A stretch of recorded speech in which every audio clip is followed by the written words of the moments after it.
सत्याचा आवाज, खोट्याला चोप देणार. आपण पाहत आहात जनशक्ती लाईव्ह न्यूज.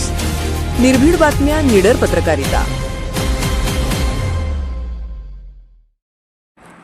कोल्हापूरची अमृता पुजारी डबल महिला महाराष्ट्र केसरी. वेदिका सासनेवर दमदार विजय. सोलापुरात रविवारी रंगलेल्या चौथ्या महिला महाराष्ट्र केसरी कुस्ती स्पर्धेत कोल्हापूरच्या अमृता पुजारी हिने शानदार कामगिरी करत डबल महिला महाराष्ट्र केसरी किताब पटकावला.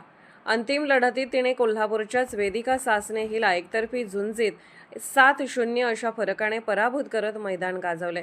हरिबाई देवकरण प्रशालेच्या मैदानावर महाराष्ट्र राज्य कुस्तीगीर संघ व निर्जरा फाउंडेशन यांच्या संयुक्त विद्यमाने ही स्पर्धा पार पडली.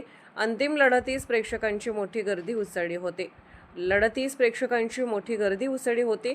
सुरुवातीपासूनच आक्रमक खेळ दाखवत अमृता पुजारी हिने वेदिका सासनेवर दबाव निर्माण केला.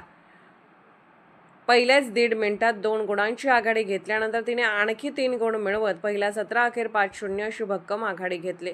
दुसऱ्या सत्रात वेदिकाने पुनरागमनाचा प्रयत्न केला, मात्र अमृताने उत्कृष्ट बचाव आणि अचूक डावपेच वापरत आणखी 2 गुणांची कमाई केली. शेवटच्या क्षणापर्यंत संयम राखत तिने 7-0 असा विजय निश्चित केला. बक्षिसांचा वर्षाव. विजेती अमृता पुजारी हिला पालकमंत्री जयकुमार गोरे यांच्या हस्ते चांदीची गदा, रोख 51,000 रुपये, स्मृतिचिन्ह आणि सोनेट कारची चावी देऊन गौरवण्यात आले. उपविजेती वेदिका सासने हिला 25,000 रुपये रोख, स्मृतिचिन्ह व बुलेट मोटरसायकल प्रदान करण्यात आले. उत्साहात जल्लोष. अमृता पुजारीच्या विजयानंतर मैदानात जल्लोषाचे वातावरण निर्माण झाले.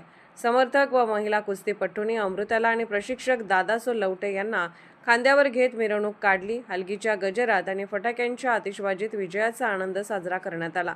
मुरगुडमध्ये घेतलेले कसून प्रशिक्षण. अमृता पुजारी गेली 3 ते 4 वर्ष मुरगुड येथील लोकनेते सदाशिवराव मंडलिक आंतरराष्ट्रीय कुस्ती संकुल येथे सराव करत आहे.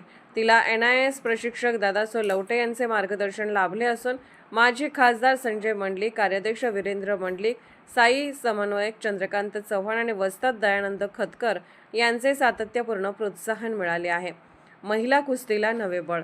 या स्पर्धेमुळे राज्यातील महिला कुस्तीला नवे बळ मिळाले असून ग्रामीण भागातील खेळाडूंना मोठे व्यासपीठ उपलब्ध झाले आहे.